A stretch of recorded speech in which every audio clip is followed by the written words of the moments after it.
অন্তর্বর্তী সরকারের দ্বিতীয় অধ্যায়ের প্রধান কাজ সুষ্ঠু নির্বাচন আয়োজন। উপদেষ্টা পরিষদের বৈঠকে ডক্টর ইউনূস সংস্কার ও বিচার কাজ গুরুত্ব দিয়ে শেষ করার নির্দেশনা।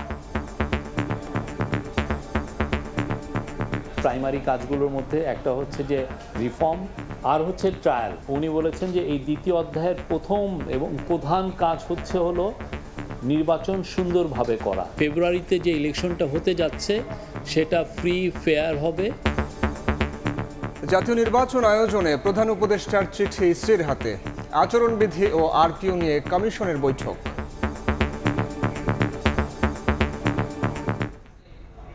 দেখছিলেন প্রধান শিরোনাম। সন্ধ্যার সময়ে সঙ্গে আছি আমি ইয়াসমিন অনন্যা এবং আমি সাইফুল রুদ্র। এবার অন্যান্য শীর্ষ সংবাদ।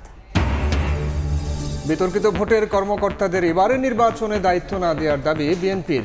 সংস্কার ছাড়া ভোট হলে মানুষের সঙ্গে প্রতারণা করা হবে বলছে জামায়াত। জুলাইয়ের বেওয়ারিশ ৬ শহীদকে দাফন। আশুলিয়ায় লাশ পোড়ানোর মামলার বিচার শুরুর আবেদন। রামপুরায় কার্নিশে ঝুলে থাকা যুবককে গুলির মামলায় অভিযোগপত্র। সেনা হেফাজতে থাকা মেজর সাদিকের স্ত্রী ৫ দিনের রিমান্ডে। আওয়ামী লীগের গোপন প্রশিক্ষণে জড়িতদের অভিযোগ। দুদকের মামলায় বেরোবের সাবেক ভিসি কলিমুল্লাহ কারাগারে।